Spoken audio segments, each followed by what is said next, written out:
Bonjour à tous et bienvenue sur ma chaîne. Aujourd'hui je vais vous présenter 3 calatheas faciles à cultiver. Parce que les calatheas on adore, les feuillages sont incroyables, il y a une diversité de fou. Mais alors ils nous en font voir des fois, ça peut être compliqué. Donc là j'en ai repéré 3 qui sont assez faciles, je dirais même les doigts dans le nez, donc c'est parti, je vous les présente. N'hésitez pas d'ailleurs à me dire en commentaire si vous les trouvez faciles, ceux-là, ou s'il y en a d'autres que vous trouvez faciles, ça m'intéresse. N'hésitez pas à liker la vidéo, mettre un petit pouce vers le haut et à vous abonner à la chaîne si ce n'est pas déjà fait. Et maintenant, go Calathea! Le premier dont je vais vous parler, c'est le Calathea zebrina. Pour moi, c'est une découverte assez récente, ça fait quelques mois que je l'ai. Il est juste magnifique. Je vous avoue que je l'avais vu plein de fois en jardinerie, mais je n'osais pas l'acheter.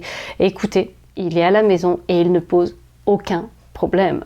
Ses feuilles sont toujours aussi belles, enfin bref, c'est juste du bonheur. Il est vraiment admirable, je trouve, pour le contraste de ses feuilles. On a ce vert très foncé et là le vert plus clair est quasiment fluorescent. C'est vraiment une belle plante qui, sans en faire des caisses non plus, apporte un vrai petit plus. Je trouve vraiment un coup de peps quoi à la déco et ouais, j'adore. Je l'avais acheté pour une vidéo au départ et finalement je l'ai gardé. En général ça veut dire que je kiffe. Comment je l'entretiens celui-ci? Tout simplement, je l'arrose assez fréquemment. Dès qu'il commence à avoir soif, écoutez, j'essaierai de le laisser avoir soif pour vous insérer un petit plan. Dès qu'il commence à avoir soif, il a les feuilles qui s'enroulent et à ce moment-là, il suffit de lui faire un bon arrosage et c'est reparti. Donc si vous avez des incertitudes au départ, vous attendez de voir comment ça se passe, attendez de voir qu'il ait soif et ensuite vous arrosez à ce moment-là et comme ça, vous trouverez votre rythme.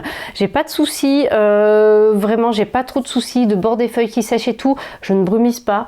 Voilà, quand je l'arrose, je le fais dans la baignoire, j'en profite pour le doucher et puis ça a l'air d'aller. Le deuxième, est-ce qu'on me voit encore? Le deuxième calathea que je veux vous montrer, c'est le Calathea lancifolia.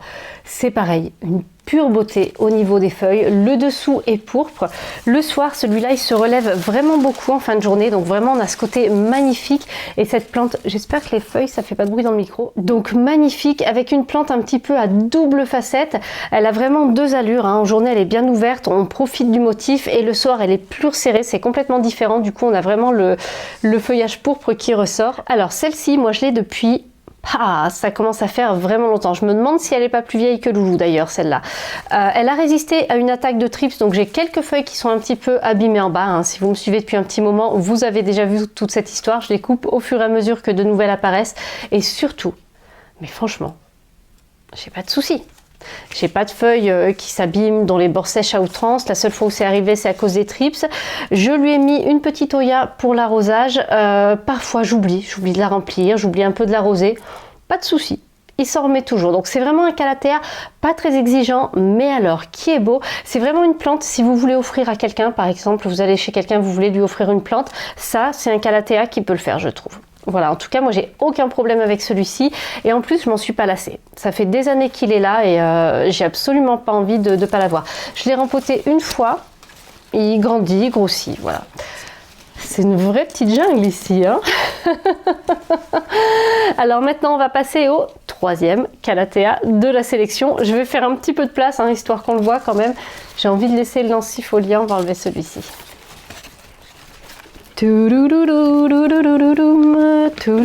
Alors attendez, hop, on va essayer de... Ouais. T'as eu ton heure de gloire, voilà. Alors voici le Calathea makoyana. Pareil, il est dans mes chouchous, dans les calatheas, parce que son feuillage, mais genre...